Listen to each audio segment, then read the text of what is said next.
Cuando uno entra en esta edad, tiene que entender que cuesta un poquito más, ¿ya?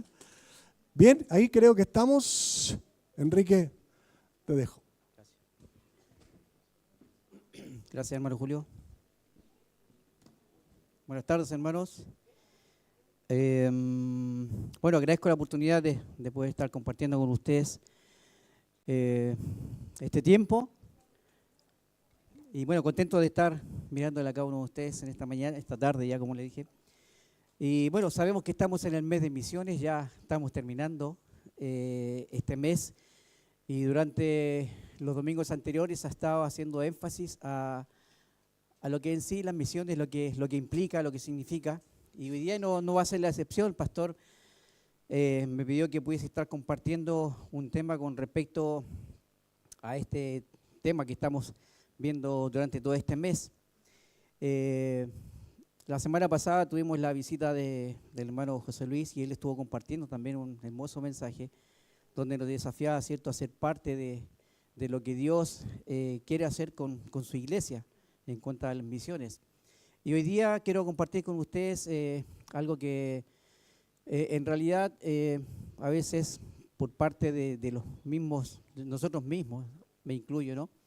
En algunos tiempos hemos estado quizás un poco cuestionando un poco el tema de lo que es la ofrenda, ¿ya? De cómo ser una iglesia que pueda estar siendo dadivosa con respecto a las misiones.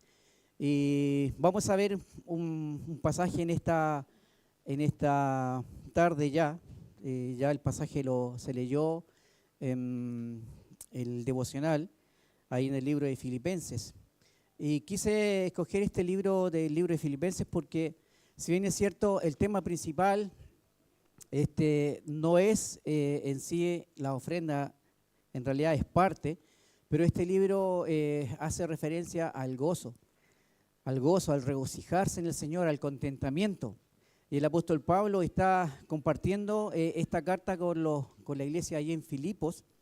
Y esa iglesia fue muy especial para él porque vamos a descubrir ahí en las citas que leímos la importancia que tenía esta iglesia para el apóstol Pablo en la situación que él estaba viviendo. Recuerda que esta carta de Filipenses es una de las epístolas de la prisión. Fue escrita, ¿cierto?, mientras él estuvo encarcelado allí en Roma. Así que vamos a orar pidiendo la dirección al Señor y que sea un buen tiempo para cada uno de nosotros, hermano. Padre, muchas gracias. Le damos en esta tarde ya por permitirnos estar acá escuchando su palabra. Queremos pedir, Señor, que nos ayude a poder tener una disposición en este momento. Que el Espíritu Santo, Señor, nos ayude a poder estar atentos, que no haya distracciones, Señor. Sabemos que hay muchas preocupaciones que quizás van a venir a nuestra mente, poder recordar cosas que hay que hacer, pero queremos disponernos para que en este momento usted nos hable. Pedimos, Señor, que guíe, Señor, el tiempo con la palabra y también me utilice para su gloria. En Cristo Jesús, amén. Quiero que vamos ahí un poquito al libro de Hechos, en Hechos capítulo 16, porque en realidad ahí es donde comienza esto, ¿no? La relación de Pablo con la iglesia de Filipos. Y recordemos que hace varias semanas o un tiempo ya atrás estuvimos estudiando el libro de Hechos, ¿recuerdan? En la escuela dominical. Y también ahí pudimos estar aprendiendo varias cosas. Antes de poder comenzar el segundo viaje misionero del apóstol Pablo, recuerden que él estaba saliendo con Bernabé. Y aquí justo en el capítulo 15, del versículo 30 en adelante, se produce una situación difícil, no esperada, quizás no favorable en sí, porque siempre cuando hay altercados dentro de los hermanos no es grato, porque alguien, ¿cierto?, en cierta manera se queda resentido, pero vemos cómo el Señor a través de esta situación que se vivió, recuerda que allí estaba por salir déjame leer el versículo 36 del capítulo 15 de Hechos, donde dice: después de algunos días Pablo dijo a Bernabé: volvamos a visitar a los hermanos en todas las ciudades en que hemos anunciado la palabra del Señor para ver cómo están. Esa constante preocupación, ¿cierto?, que había Pablo por las personas que él había alcanzado, que habían alcanzado por la predicación del Evangelio. Y Y ahí dice la escritura que Bernabé, versículo 37, quería que llevasen consigo a Juan, el que tenía por sobrenombre Marcos. Pero a Pablo no le parecía bien llevar consigo al que se había apartado desde Panfilia y no había ido con ellos a la obra, y hubo tal desacuerdo entre ellos que se apartaron el uno del otro. ¿Ya? Y dice la escritura que Bernabé, tomando a Marcos, navegó a Chipre, y aquí dice el versículo 40, y Pablo, escogiendo a Silas, salió encomendado por los hermanos a la gracia del Señor. Dentro de lo negativo, cierto que fue esta situación que se vivió, lo que a mí me llama la atención y resalta es que la obra del Señor no se detuvo. Porque si bien es cierto iba a salir Pablo con Bernabé, hubo este altercado, y pienso que ahí en cierta manera actuó la madurez de ellos en ese sentido. Quizás no tuvieron la suficiente madurez para ponerse de acuerdo, porque la Escritura dice hubo tal desacuerdo que uno tomó a uno y se fue para allá y el otro para acá. A veces Dios utiliza, hermanos, situaciones que no queremos que sucedan, pero son para la expansión del Evangelio. Vemos como en este caso sucedió así, porque Bernabé tomó a Marcos y él navegó a Chipre y obviamente continuaron predicando el Evangelio, y aquí Pablo escogió a Silas y salió encomendado por la gracia del Señor y pasó por Siria, Cilicia, confirmando a las iglesias. Y fíjate, hermanos, que después de esta situación que se vivió, el apóstol Pablo, dice la Escritura que llegó a Derbe, a Listra, y ahí empezó, ¿cierto?, aparece en escena el discípulo llamado Timoteo. Y más adelante, ¿cierto?, empieza a hablar de que pasa por otro lado, por Frigia, a la provincia de Galacia, versículo 6, y le fue prohibido por el Espíritu Santo hablar en Asia. Siguiendo más adelante dice, y cuando llegaron a Misia intentaron ir a Bitinia, pero el Espíritu Santo nuevamente se los impidió, no les permitió. Después pasaron junto a Misia, descendieron a Troas, y se le mostró a Pablo una visión de noche a un varón macedonio que estaba en pie, rogándole y diciendo, pasa a Macedonia y ayúdanos. Y aquí comienza, ¿cierto?, algo muy especial, porque dice que, versículo 11 dice, zarpando pues a Troas vinimos con rumbo directo a Samotracia y al día siguiente a Neápolis y de allí a Filipos, dice la Escritura, que es la primera ciudad de la provincia de Macedonia y una colonia, y estuvimos con ella, con aquella ciudad, algunos días. ¿Y qué es lo que hizo el apóstol Pablo, cierto, con Silas en Filipos? Estuvo, cierto, predicando el Evangelio. Estuvo algunos días y comenzó, cierto, en cierta manera, esa obra misionera del apóstol Pablo, de la predicación del Evangelio, ahí en Filipos. Y la primera persona que estuvo allí, ¿cierto?, escuchando el Evangelio, versículo 14 dice, entonces una mujer llamada Lidia, vendedora de púrpura de la ciudad, de Tiatira, que adoraba a Dios, estaba oyendo, y el Señor abrió su corazón de ella para que estuviese atenta a lo que Pablo decía, y cuando fue bautizada, y su familia, nos rogó diciendo, si habéis juzgado que yo sea fiel al Señor, entrad en mi casa y posad, y nos obligó a quedarnos. Vemos que esta mujer, ¿cierto?, fue de tal manera preparada su corazón para poder oír la predicación del apóstol Pablo, y ella se convirtió al Señor. Y no solamente ella, sino que también su familia. Y de ahí en más dice, versículo 16, aconteció que mientras íbamos a la oración nos salió al encuentro una muchacha que tenía espíritu de adivinación, la cual daba gran ganancia a sus amos adivinando. Y bueno, y ahí esa mujer, ¿cierto?, obviamente empezó a hablar y decía a grandes voces diciendo, estos hombres son siervos del Dios Altísimo, quienes os anuncian el camino de salvación, ¿cierto?, reconociendo que ellos estaban predicando el Evangelio de salvación. Y esto lo hacía por muchos días, más desagradando a Pablo. Este se volvió y dijo al Espíritu, te mando en nombre de Jesucristo que salgas de ella, y salió en aquella misma hora. Y bueno, como esta persona, tenía ese espíritu de adivinación y ya no lo tenía, obviamente ya no tenía ganancia a sus amos, y los amos se enojaron. ¿Y qué pasó? Dice que prendieron a Pablo y Silas y los trajeron al foro ante las autoridades y los presentaron a los magistrados y dijeron, estos hombres, siendo judíos, alborotan nuestra ciudad y enseñan costumbres que no nos es lícito recibir ni hacer, pues somos romanos.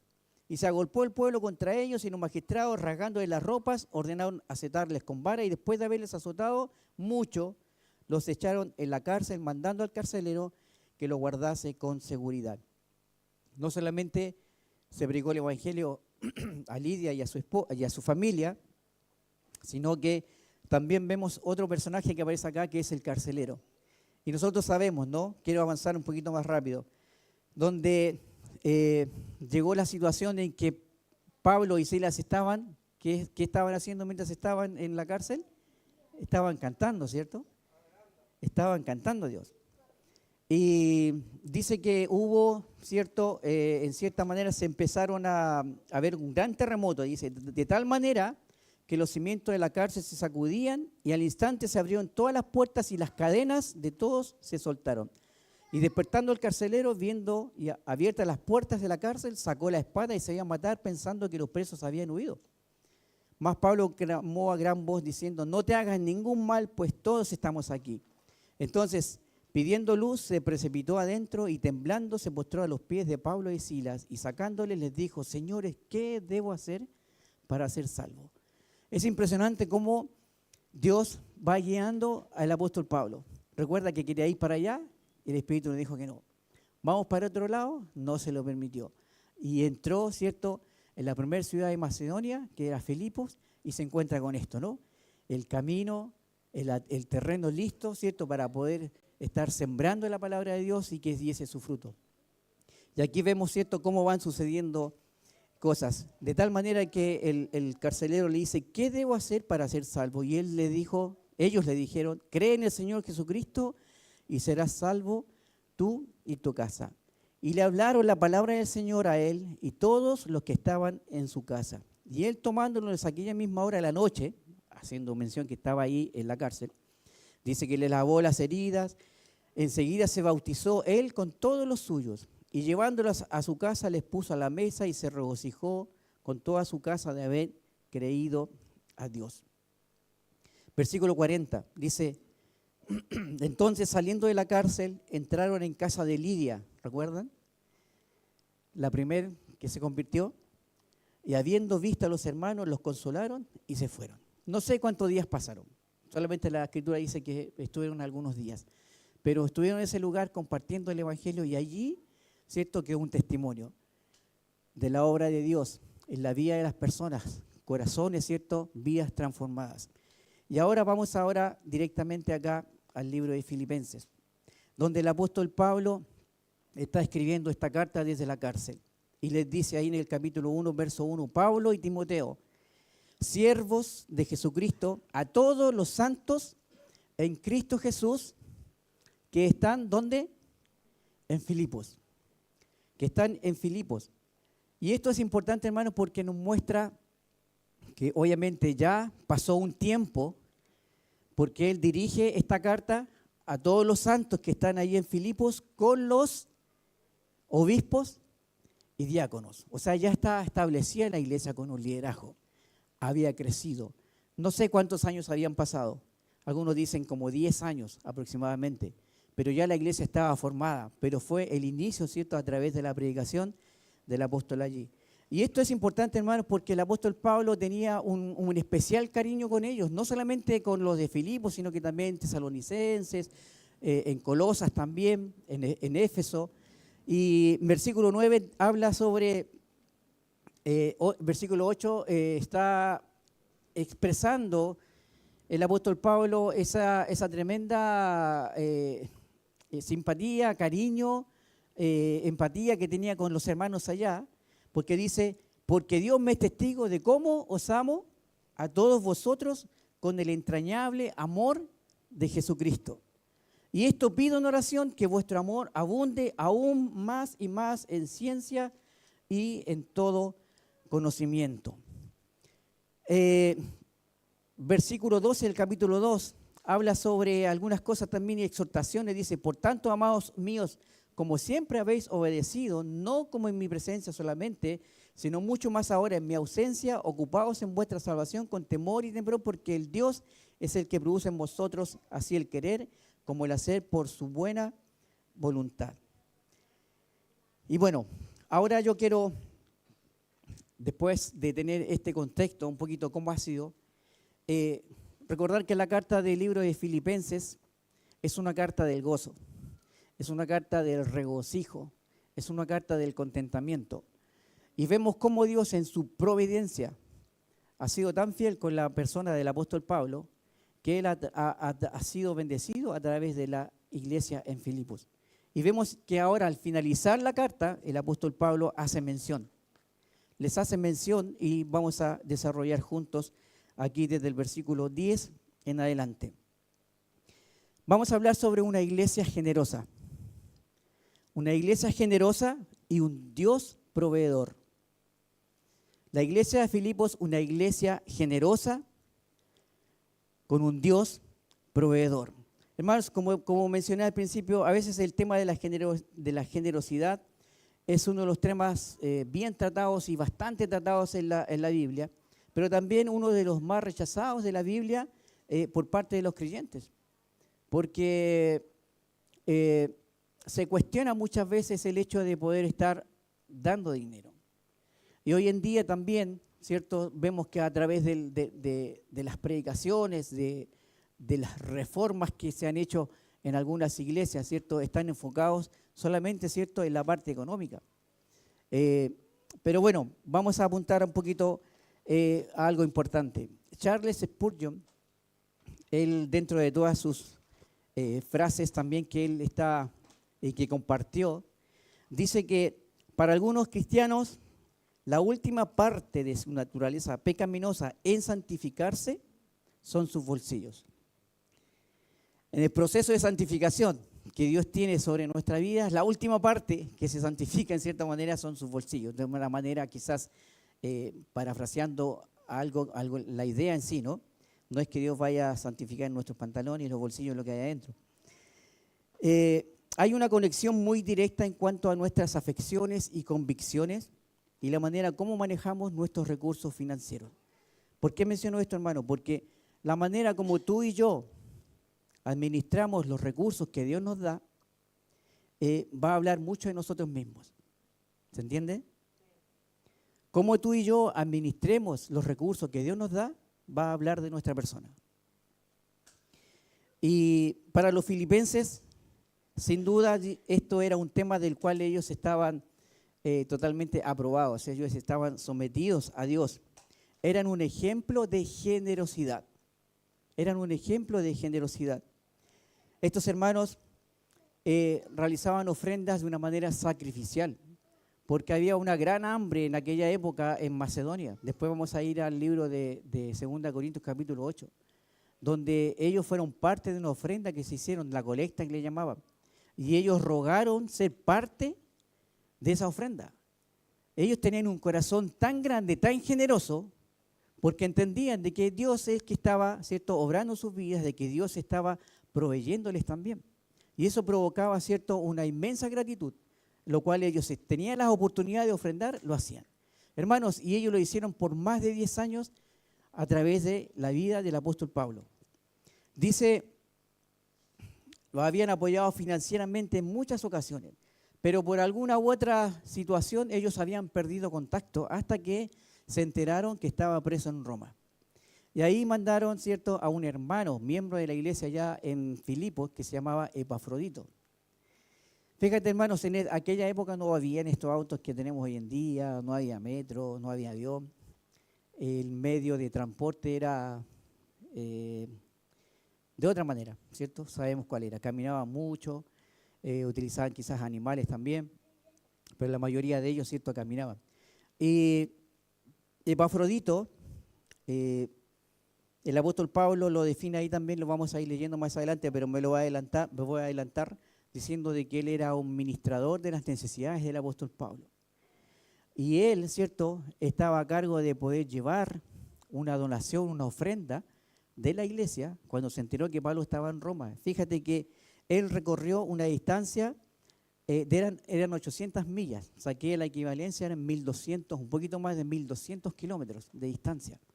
Llevó la ofrenda a Epafrodito al apóstol Pablo allí en la cárcel. Una ofrenda sacrificial para Pablo. Ahora, sin duda, el corazón del apóstol Pablo, ¿cierto?, empezó a latir con más fuerza. Se produjo un gozo que está expresado ahí en el versículo 10. Dice, en gran manera me gocé, ¿en quién? En el Señor. De que ya al fin habéis revivido vuestro cuidado de mí, de lo cual también estabais solícitos, pero faltaba la oportunidad. El apóstol Pablo reconocía, ¿cierto? Y se produjo un gozo que le llevó quizás a ponerle de punta los pelos, como se dice. Su corazón, ¿cierto?, latió más fuerte porque recordó que los hermanos, ¿cierto?, estaban presentes con él. De que las situaciones, la distancia, no fue motivo por el cual ellos siguiesen ayudándole y apoyándole. Entonces dice, por eso me gocé en gran manera en el Señor de que al fin habéis revivido vuestro cuidado de mí, de lo cual también estabais solícitos, pero faltaba la oportunidad. Hermanos, el apóstol Pablo nos va a enseñar aquí 4 principios. 4 principios aclaratorios. ¿Por qué aclaratorios? Porque a veces tenemos un mal concepto de lo que es la generosidad. Cuando hablo de generosidad, de lo que es la ofrenda. Aclaratorios, 4 principios aclaratorios sobre la generosidad para que lo podamos cultivar y no rechacemos, ¿cierto?, las oportunidades que se nos presenten. Primera de ellas, vamos allí al versículo 14. La generosidad, hermanos, es una virtud. Virtud es una capacidad dada ciertamente por Dios, ¿ya? Pero la generosidad es una virtud que es elogiada en la Biblia. Hermanos, la generosidad es una virtud. ¿Y por qué digo elogiada? Leamos el versículo 14. Sin embargo, dice el apóstol Pablo, bien hicisteis en participar conmigo en mi tribulación. Bien hicisteis en participar conmigo en mi tribulación. Eso nos hace ver una realidad que muchas veces malinterpretamos. Hermanos, el dinero no es malo. Yo sé que quizás muchas personas se fijan en aquel que tiene más y lo critica y está tratando de decirle lo que tiene que hacer con su dinero y espera que haga. Pero el dinero en sí, hermanos, no es malo. ¿Sabe lo que es malo? Y lo que dice la Escritura es el amor al dinero. Tener dinero no es malo. Lo que es malo es el amor al dinero. Vamos a ver lo que dice allí en 1 Timoteo capítulo 6, del versículo 6 al 10. El mismo apóstol Pablo se encarga de mencionar esto. Dice, pero gran ganancia es la piedad acompañada de contentamiento. Esta palabra que el apóstol Pablo nos va a enseñar también en la carta de Filipenses, el contentamiento, el gozo, el regocijo, el contentamiento. Pero gran ganancia es la piedad acompañada de contentamiento, porque nada hemos traído a este mundo. Hermano, ¿cómo llegamos a este mundo? Sin nada. Sin nada. Y dice, y sin duda, nada podremos sacar. Así que teniendo sustento y abrigo, estemos contentos con esto. O sea, si ya tenemos cierto sustento, abrigo, ropa, ¿qué dice la Escritura? Estemos contentos con esto, ya basta, suficiente. Porque los que quieren enriquecerse, ¿qué pasa? Ahí viene el peligro. Caen en tentación y lazo. Y en muchas codicias necias y dañosas que hunden a los hombres en destrucción y perdición. Y ahí da el motivo. Versículo 10 dice, porque raíz de todos los males es el amor al dinero. No dice que el dinero es malo. El amor al dinero.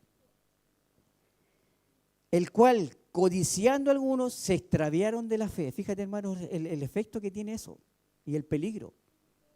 Algunos se extraviaron de la fe y fueron traspasados de muchos dolores. Hermanos, la generosidad es una virtud que es elogiada en la Biblia. Y el apóstol Pablo da gracias y dice, sin embargo, bien hicisteis. Hermanos, bien es la acción que hicieron ustedes de enviarme una ofrenda. Y ¿sabe?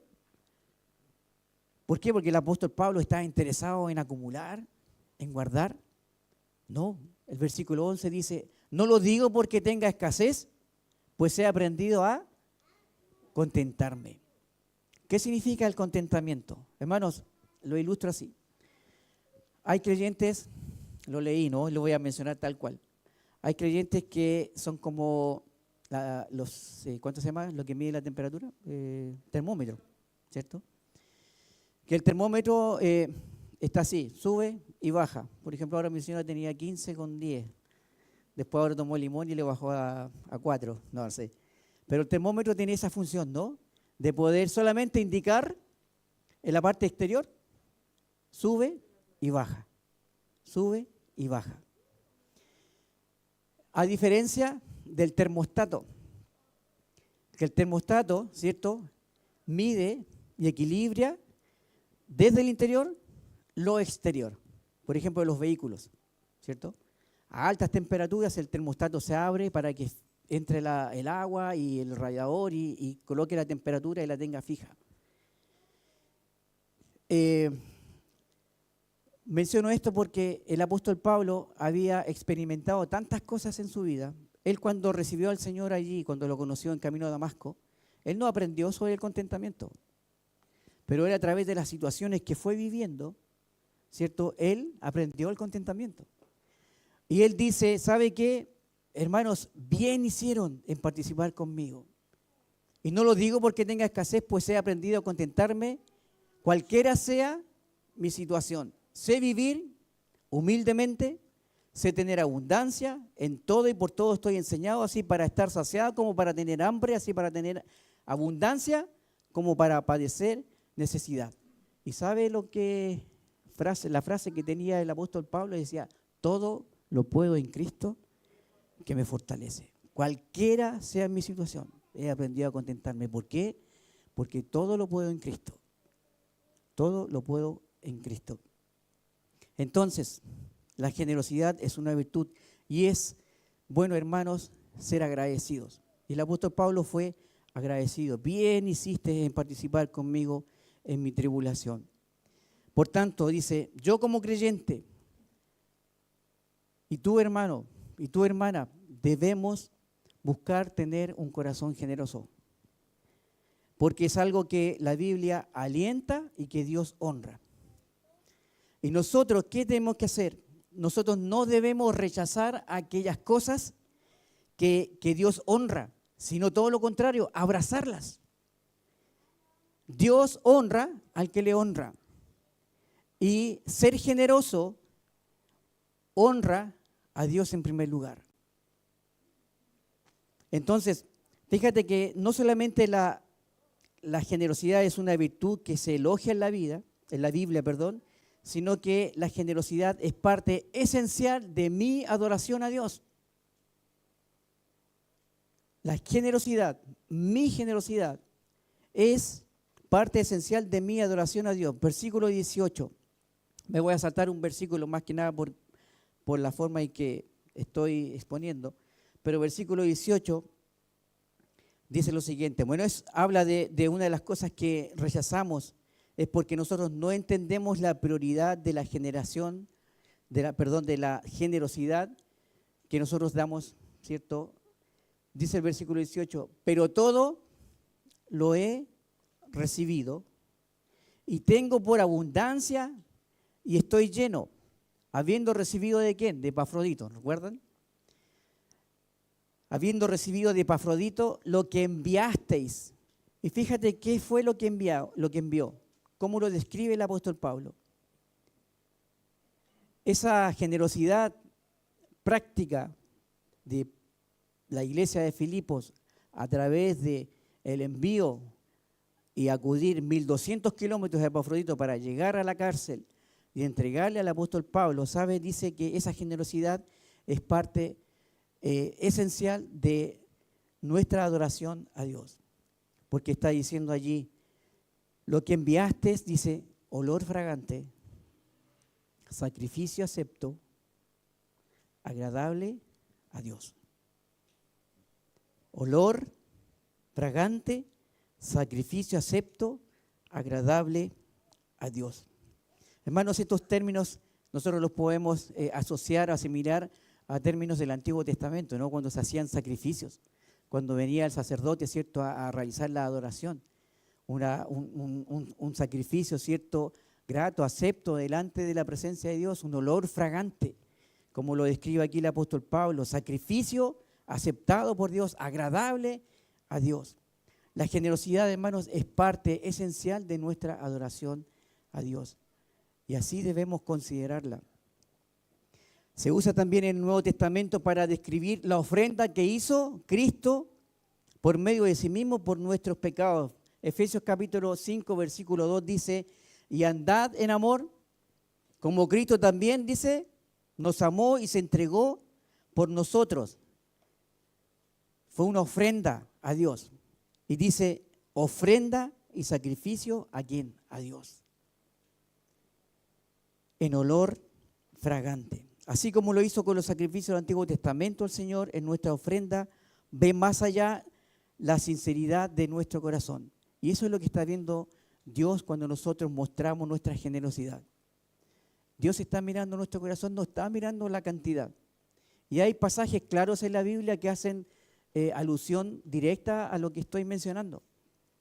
Vamos allí a Lucas capítulo 21, por favor. Vuélvanse un poquito atrás.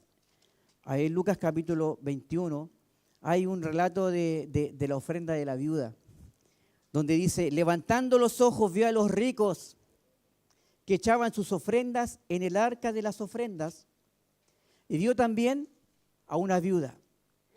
¿Sabe lo que está haciendo referencia a este pasaje? De que Dios ve. Bueno, si bien ciertamente Cristo estaba ahí presente, ¿no? Pero Él estaba mirando.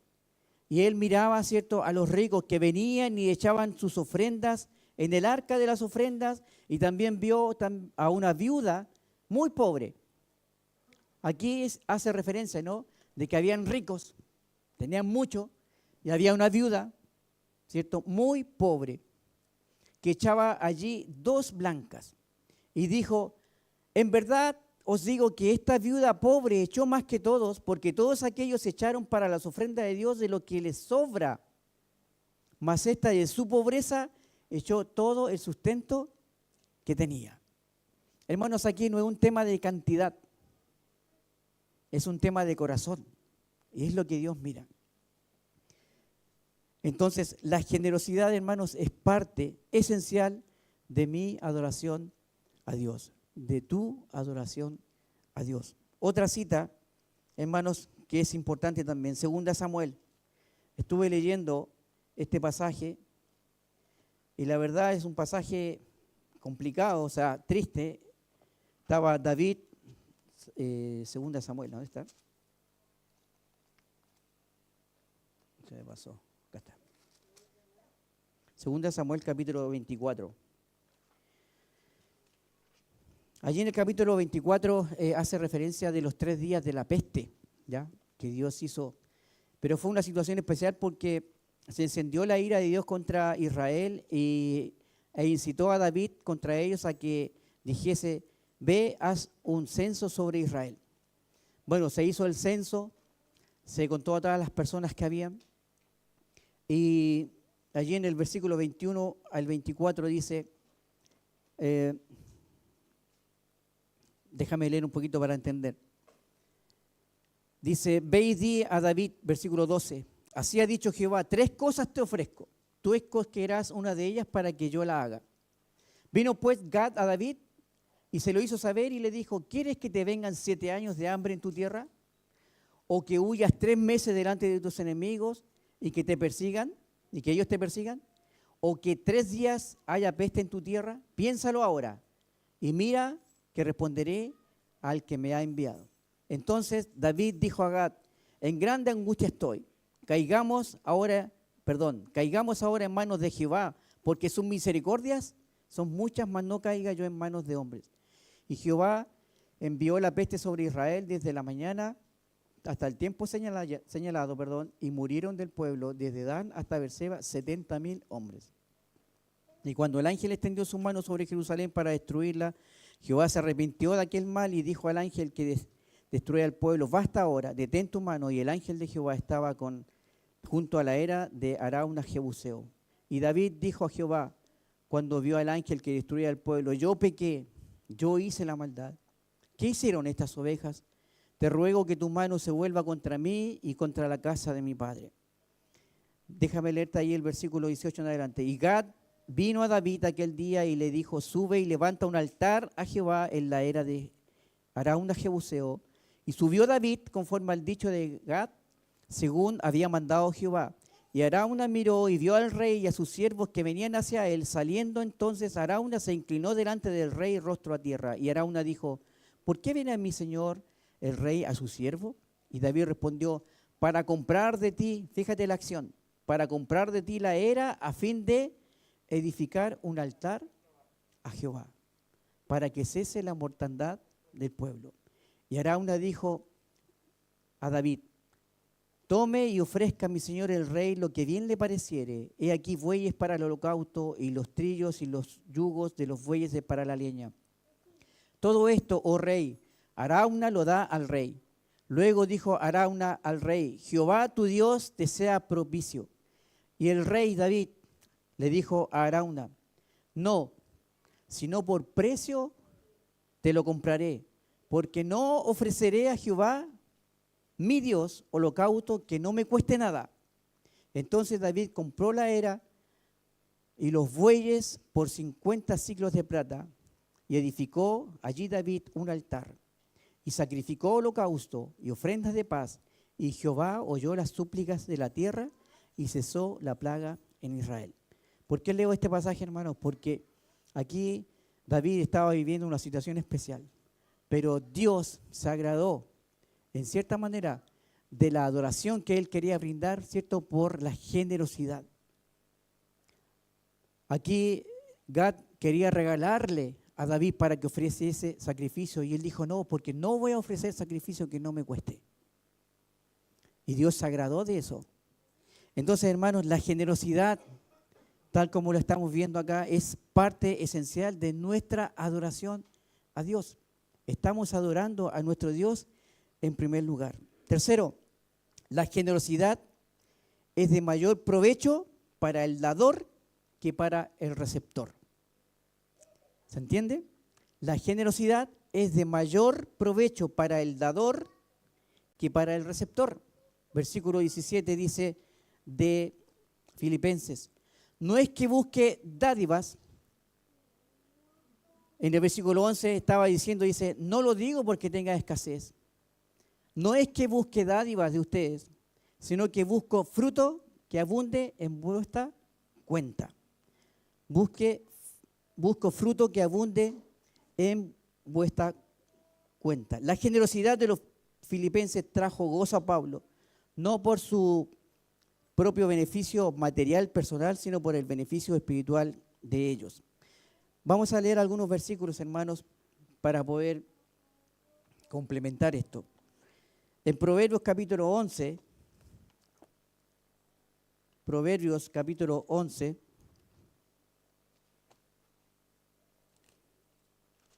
versos 24 y 25, dice, hay quienes reparten y les es añadido más.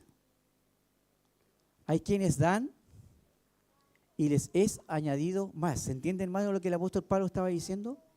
Que la generosidad da mayor provecho, ¿cierto?, al que da más que al que recibe. Versículo, nuevamente lo repito, 24. Hay quienes reparten y les es añadido más. Hay quienes retienen más de lo que es justo. ¿Y qué dice? Y vienen a pobreza. Hermanos, ¿será que nuestra generosidad es tan pequeña que estamos pasando necesidad? ¿Será que la causa de la necesidad que hoy día tenemos y estamos viviendo o vivimos en algún momento es porque no somos generosos? Porque aquí la Escritura está diciendo de que la generosidad es de mayor provecho para el que está dando que para el que recibe. Por eso dice el versículo 25, el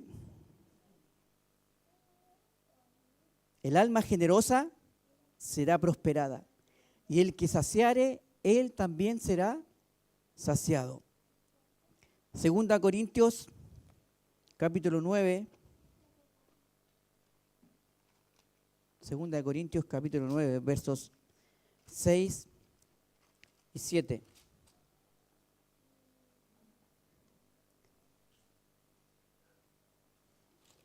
Estoy en primera, al otro lado. Dice, pero esto digo, el que siembra escasamente, también segará escasamente. El que siembra generosamente, generosamente también segará. Cada uno dé como propuso en su corazón, no con tristeza, que no nos duela, que no nos ponga triste. Quizás muchas veces nosotros podemos ser generosos, pero tenemos dos, como decía Raúl, ¿no? Que entró a una iglesia, ayer estábamos compartiendo, y le tocó una situación especial donde él tenía poco dinero. Y la forma que tenía esa iglesia era de que nadie pudiese quedar ahí en la banca porque se iba a notar que no iba a ofrendar. Así que él pasó en esos años, no estoy hablando ahora. Y él compartía ayer y nos reíamos después que tuvo que echar todo. Y es como que le dolió un poco, fue como chistoso, porque él estaba recién, pero comento esto porque a veces nosotros pensamos, si podemos zafar, vamos a hacerlo. Pero ¿sabe qué? La Escritura nos está diciendo de que la generosidad es mayor provecho para el que da que para el que recibe. Por eso dice allí, cada uno dé como propuso en su corazón, no con tristeza, no por necesidad, porque Dios ama al dador alegre. Y fíjate lo que dice el versículo 8, dice, y poderoso es Dios para hacer que abunde en vosotros toda gracia, a fin de que teniendo siempre en todas las cosas todo lo suficiente, abundéis para toda buena obra. Hermanos, la iglesia de Filipos era una iglesia tremendamente generosa y provocaba un gozo inmenso en la vida del apóstol Pablo. Y él dijo, bien hiciste, hermano. No porque tenga escasez, es porque ellos están brindando a través de su generosidad una adoración única en primer lugar a Dios. Y también Dios iba a estar bendiciendo sus vidas, porque ellos a través de la escasez que ellos tenían, nunca les faltó, porque Dios se encarga de proveerles. Ese beneficio para el corazón generoso, dice la Biblia, lo apunta sobre todo hacia la eternidad. Cuando Pablo dice, busco fruto que abunde en vuestra cuenta, está haciendo referencia a un lenguaje comercial. Viste que cuando tú tienes un negocio e inviertes un dinero, tú esperas, ¿cierto?, la retribución. Hermanos, siempre cuando uno da para el Señor no le va a deber nadie a nada. Dice, literalmente se refiere a los intereses devengados por una inversión que son acreditados a la cuenta del inversionista. Es la ganancia que generó tu inversión. Por eso debemos buscar invertir en lo espiritual, en el cielo, siendo generosos para la obra de Dios. ¿Qué dice Mateo capítulo 6, 19 al 20? Dice, no os hagáis tesoros en la tierra, donde la polilla ni el orín corrompen, y donde ladrones minan y hurtan. Si no, dice, haceos tesoros en el cielo. Por eso hace referencia a eso, hermanos, de que la generosidad da mayor provecho para el dador que para el receptor, porque uno está invirtiendo para lo eterno. Si no, haceos tesoros en el cielo, donde la polilla ni el orín corrompen y donde ladrones no minan y hurten. Cuarto y último, ya para ir terminando. Volvemos acá a Filipenses capítulo 4, versículo 19. Hermanos, la generosidad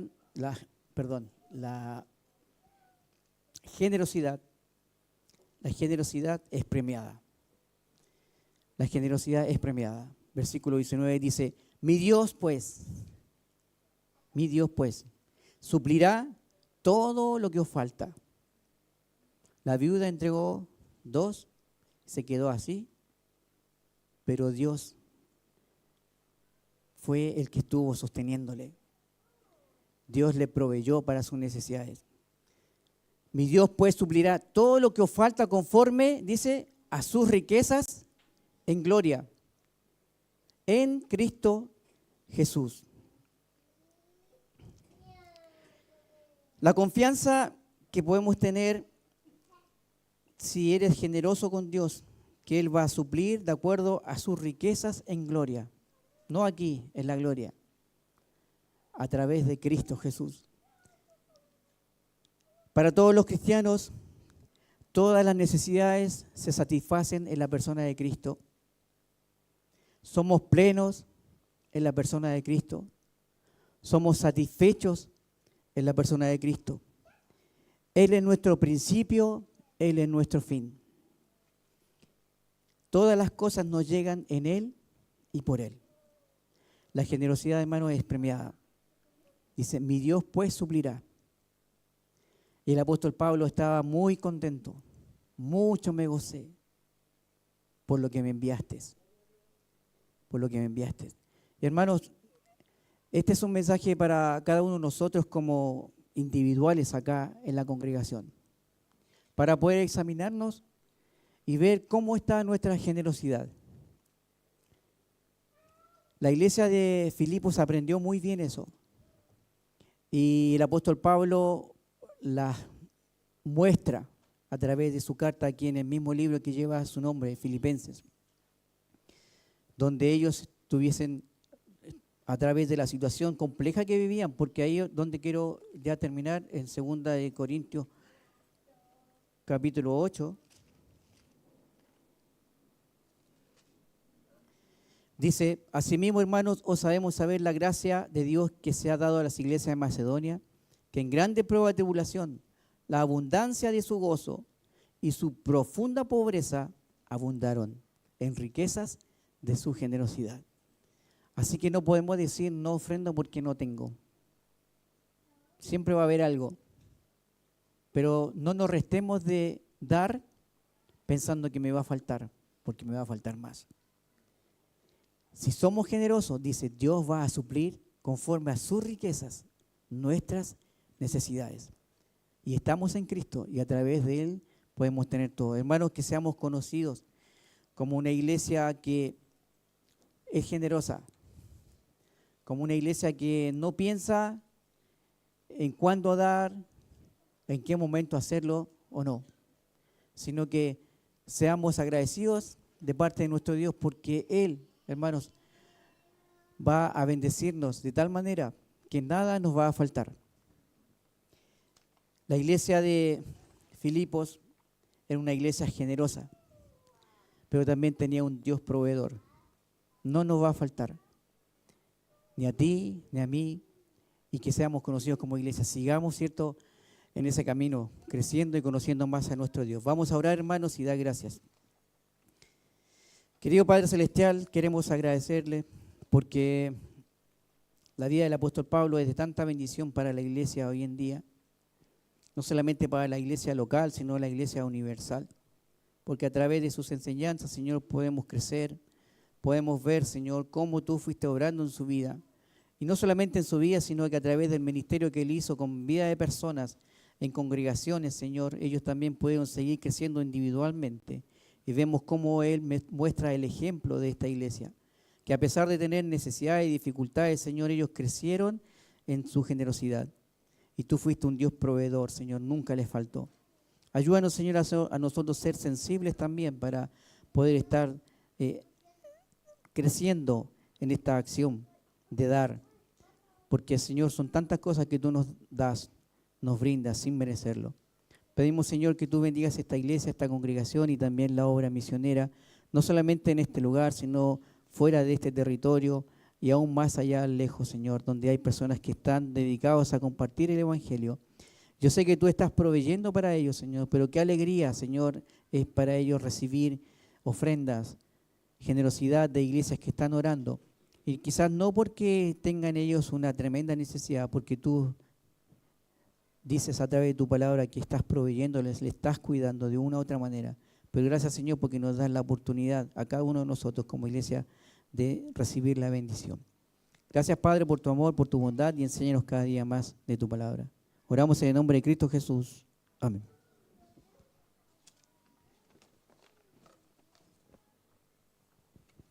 Gracias, Enrique.